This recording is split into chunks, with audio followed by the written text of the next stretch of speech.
Hi everybody, thank you so much for clicking on this video. My name is Sherry and welcome back to my Gigi After 50 channel. If you visited my channel before, welcome back. In today's video, I'll be sharing my makeup recommendations for the Sephora 2019 Spring Bonus Sale. My focus with regard to my recommendations will be on mature skin, and of course if you have a similar skin tone as I do, I'll be sharing my color selections as well. And so this video isn't 5 hours long. I'm going to only choose 3 tops recommendations for each makeup category, and I'm going to go in the order in which I apply my makeup. So let's go ahead and get started. I'm going to start with primers first. So when I think of primers, I will say that Tatcha, the Silk Canvas Primer, hope that focuses, is my go-to if I have time to actually sit and put on makeup. You know what I mean? And clearly if you're a makeup enthusiast and you've watched any YouTube videos in the last year, I suppose that's how long this has been out, you know about that primer. It is truly one of the best. Another primer though that I want to mention that I have a sample of that I'm loving, and I may indeed add it to my basket, is the Milk Blur Stick. I find that both of those primers do a great job of blurring my very large pores on each side of my nose, on my nose, and in the area sort of in the dead center of my forehead. So I would highly recommend either of those. Moving on, let's go to foundations. And apologies for sort of looking away from the camera every now and then. I've got my laptop sitting in front of me, and I need to look at it to read some of the names of some of the products I'm going to be mentioning to you. So foundations. When I have time to put on some foundation and really take my time with my makeup, my go-to favorite foundation is the Lancome Teint Idole foundation. I'm in the shade 435 Bisque W, and this foundation on mature skin, in my opinion, on my mature skin, is lovely. It doesn't you know, latch onto any texture on the skin. It doesn't accentuate the fine lines under my eyes and so forth. So I love the way that that foundation looks. When I'm in a hurry, I will reach for the Dior Backstage Face and Body Foundation. I'm in the shade 4N, and I will say that I think 4N is a little off for me. I think it's a little too neutral, and I would have done better had I gotten a bit of a warmer shade, so I did want to throw that out there. But this is a lovely foundation. The Dior Backstage has a very thin formula, and again, on mature skin, you know, for me, that's what I'm looking for. I don't want anything that's heavy and that's going to accentuate any texture on my skin. I also want to throw in an honorable mention, not that it's a foundation, but tinted moisturizer. Oop, dropped it. The tinted moisturizer, my one and only, and because it's my favorite and I just don't use any others anymore, is the NARS tinted moisturizer. I'm in the shade Annapurna, and frankly this is what I wear most days that I do put on makeup. It goes on so easily. I'm actually shocked, frankly, at how much coverage I can get with this tinted moisturizer. So I think it does a decent job of evening out my skin tone, just sort of high level, right?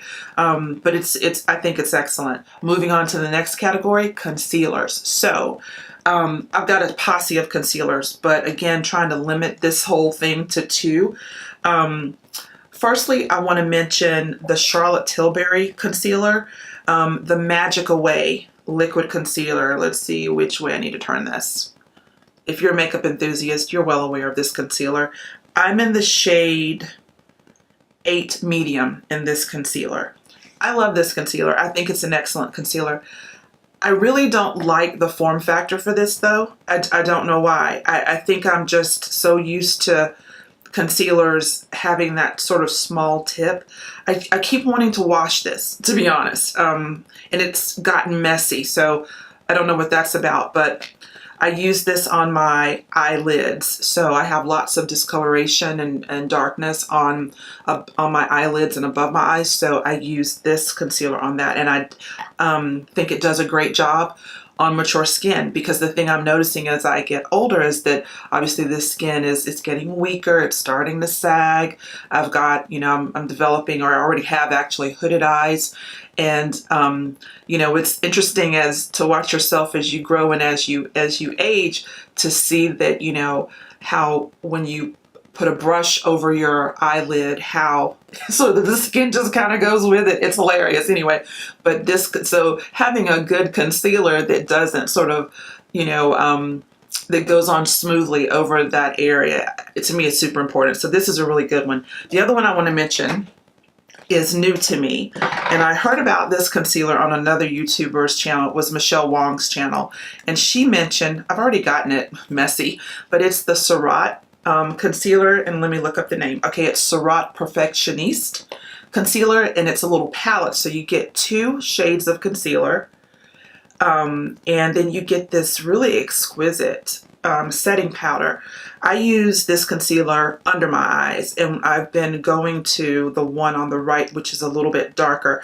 In this palette, I'm in the shade 4, and I actually have it on now, and I'm really enjoying it. So I'm really grateful that I saw that video, because I added this to my basket as part of the Sephora bonus haul. Now here's the thing, speaking of mature skin, I think this is terribly thick, but if you use a concealer brush or use your finger and just kind of, first of all, put just a little on and just sort of pat it.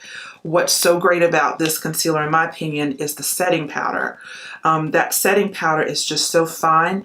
It's one of the few setting powders that I've used under my eyes that, to me, doesn't make it look cakey once I set my concealer. So again, for mature skin, I'm all about it. Moving on to powders. So speaking of powders that don't make my skin look cakey, Charlotte Tilbury.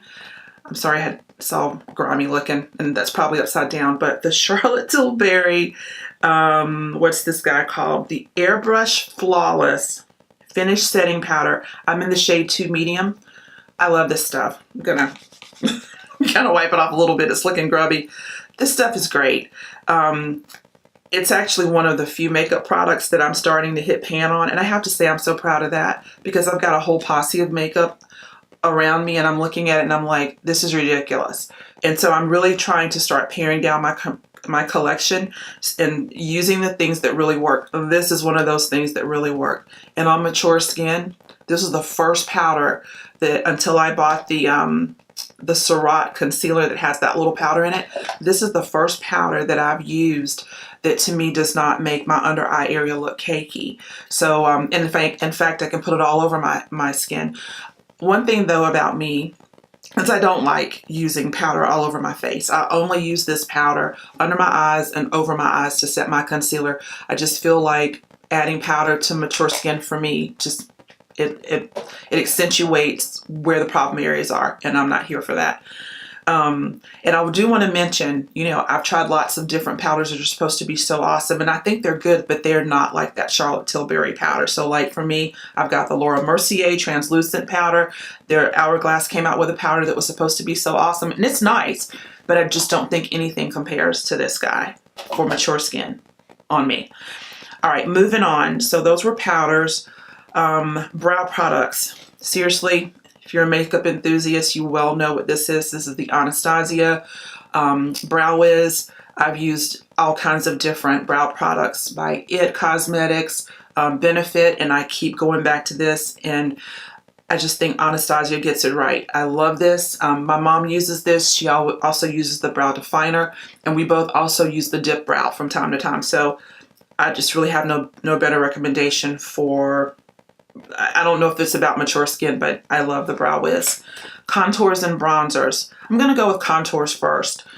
When it comes to contours, I really have been enjoying the NARS contours. These are the Sun Wash Diffusing Powders, and I have it in the shade Laguna and in the shade Casino. So I think, yeah, Casino is on my right. Yes. And this is Casino, and I think it's a little bit warmer than the Laguna. I tend to use the Laguna to contour my face because it's cooler, and then I use the Casino sometimes to contour my nose or as a bronzer. I highly recommend those. I think that they work really well on my mature skin. So we've talked about contours and bronzers, so let me go ahead and move on to highlighters. As a person with mature skin, I am not interested in having on highlighter that sticks out like a sore thumb. But there are times I do want to look a little glowy. I think you cannot go wrong with the Hourglass Ambient Lighting Powder Trio. It's just has these 3 different shades and they're just beautiful. I will tell you the one that I tend to reach for is the one on the end, and that for me is mostly because it's closest to my skin tone, and so it's the most obscure looking on my skin. I love that one. And another one that you can't go wrong with, there are these Hourglass Lighting Edit palettes. This is volume 3. I like this one too because in addition to having the highlighters on the top, on the bottom row you've got blushes and some bronzer. So, but with Hourglass you get the glow, no glitter. So highly recommend those. So moving on to eyeshadow palettes. So eyeshadow palettes have become my jam over the last several years. I just recently scored the Natasha Denona Sunset palette. I know it's been around for a while, but it's pretty darn good. I actually bought the mini version of this palette on a lark, probably right when it hit Sephora, like months and months and months ago. Loved it. I remember thinking when I grabbed this little guy, oh wow, so this is what nice high-end eyeshadow feels like. Then I saw in some YouTube videos where people were absolutely slamming this little guy. They were like, oh, the formula is awful, blah, blah, blah, blah, blah. I don't know if I got a good one or if I just don't know what the heck I'm talking about, but this was awesome. And because I love this so much, I decided to get the bigger one, and I have been pleased. And the other eyeshadow palette recommendation that I have is also by Natasha Denona, and it's the Biba palette, and sort of like a lot of the other stuff I'm recommending. If you are a makeup enthusiast, you know this palette well. I'm actually wearing it right now. I love it. I am so pleased, truly. Having these 2 guys makes me want to simply throw out some of the other eyeshadow palettes that I have over there because these are just so good. Moving on to lips, lip liners. So for years, probably 2 or 3 years now, I have been wearing Kat Von D's Hawkwind as my ride or die lip liner. And the thing I have not enjoyed about that product is it gets a little cakey around the vermilion zone, and I just have been looking for something different. Meanwhile, I have tried Urban Decay, and I'm loving this. This is Urban Decay's Nighthawk. I'm actually wearing it right now. I really enjoy this. I highly recommend it.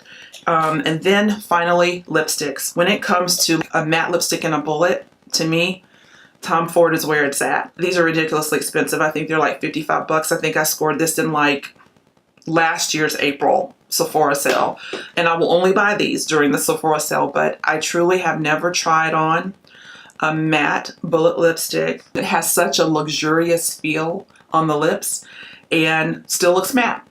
I just love it. This is in the shade 31 Heavenly Creature, and y'all, it's heavenly. I'm actually wearing it right now, and I think it's just so pretty. I love it. And then finally, liquid lipsticks. As a person with mature skin and mature lips, and a lover of matte lipsticks, you know, when the matte liquid lipstick craze kind of came about a few years ago, I was all about it. I can't even tell you how many I bought and the different brands that I tried, and every single one of them, and I mean all of them that I tried, and I tried some high-end brands, just felt like the Sahara Desert on my lips. And then Rihanna came out with Fenty Beauty, and she came out with this red shade, and I do not recall the name of it. On the Sephora site, you can't miss it. I remember putting this on, and I'm like, oh my gosh, where are the other shades? Because I would have bought every shade. So I was chomping at the bit, waiting for her to come out with additional shades. Unfortunately, most of those did not speak to me from a color story perspective.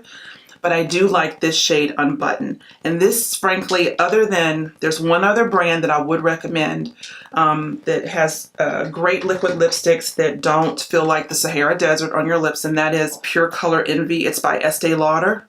These are great too. But these are the only 2 brands that I will purchase liquid lipsticks in because the feeling is so off-putting to me that I just end up taking it off. It's so uncomfortable. So those are my recommendations. So I'm going to go ahead and end this video. I'm also going to put up a video with regard to my skincare recommendations for mature skin. I hope you found this information helpful. Do shop responsibly. I often have not, and I wish that I had. Anywho, if you found this content helpful, I hope you will click the like button. I hope you'll subscribe to my channel and turn on that notification bell. And until next time, peace and blessings to you and yours.